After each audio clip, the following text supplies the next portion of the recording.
Welcome to The Explainer. Today, we're diving into a massive, frankly, transformative shift that is happening right now in how we think about energy, vehicles, and our entire electrical power grid. But before we get into the weeds, I want you to think about this for a second. What if the solution to our current grid crisis is actually already parked in your driveway? If you look outside your window, there's a really good chance you'll see an electric vehicle just sitting idle. Today, we're exploring the fascinating idea that this dormant car could literally be the hidden asset our energy infrastructure desperately needs. Okay, let's dive into this. We're going to connect the dots here, going from the extreme pressures our grid is facing straight through to some brilliant game theory solutions that are completely rethinking energy distribution. Right. Let's start by setting the stage with the reality of our current infrastructure. Our electrical grid is currently buckling under some truly unprecedented strain. General Motors recently put out an open letter to utility executives, and they hit the nail on the head regarding what's causing this. We are dealing with historic heat waves, increasingly erratic weather patterns, and, this is a big one, the massive surging power demands from new AI data centers. When the grid gets pushed to its absolute limits by these factors, it doesn't just risk reliability, it drives up costs for all of us. It is an incredibly stressful time for grid operators who are quite literally just trying to keep the lights on. Which brings us to a huge twist. The solution isn't necessarily spending billions to build more power plants. 250,000. Let that number sink in. Right now, GM alone has over 250,000 bidirectionally capable electric vehicles, often called vehicle-to-grid or V2G vehicles, on American roads today. These aren't just cars anymore. They represent a massive, completely untapped energy storage capacity that is just sitting around in parking lots and driveways.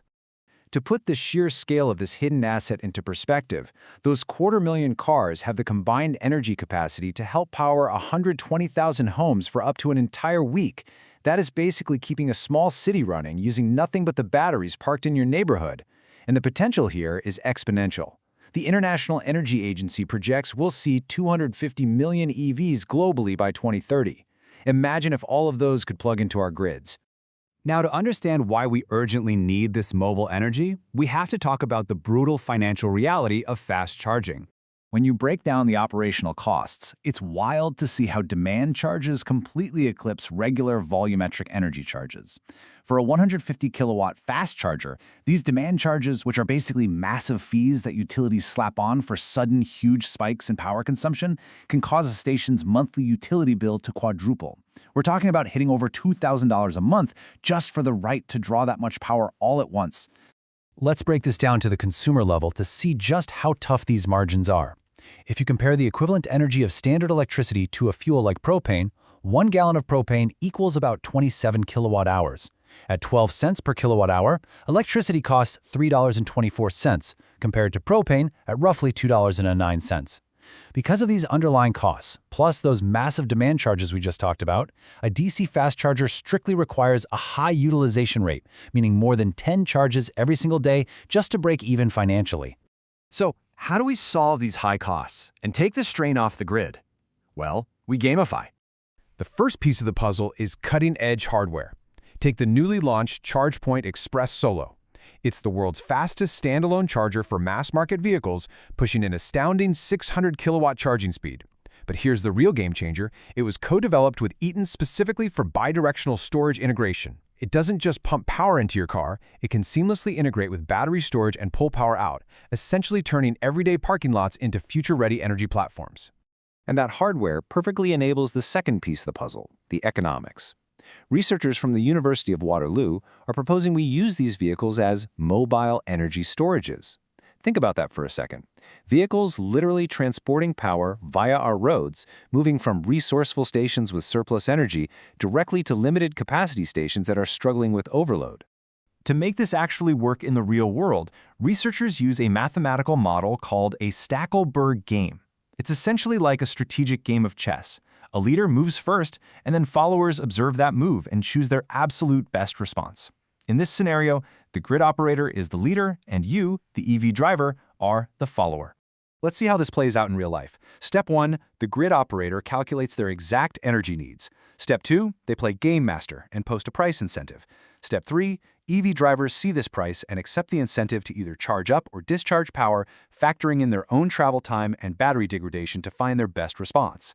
And finally, step 4, if the price is right, Energy moves, grid overloads are compensated, the operator avoids a billion-dollar infrastructure upgrade, and the driver gets paid. Literally everyone wins. Okay, so what does this two-way energy future actually look like as we roll it out?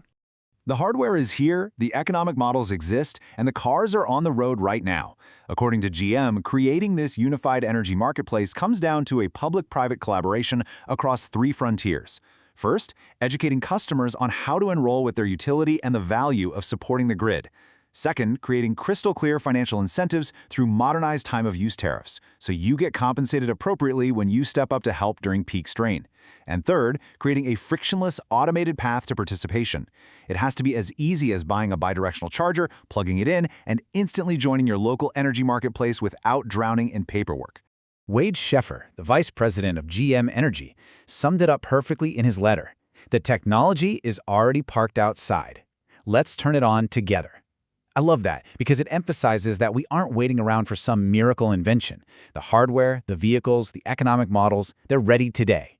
It just takes a unified commitment from automakers, utilities, and regulators to activate this massive distributed asset. Which leaves us with one final, very personal question for you to think about. How do you feel about turning your car into a neighborhood battery? As we move toward this highly integrated energy future, your vehicle is going to be so much more than just a way to get from point A to point B. It might actually be the key to keeping the lights on in your entire community. Thanks for joining me on this explainer, and I hope this gives you a whole new perspective the next time you see an EV parked in a driveway.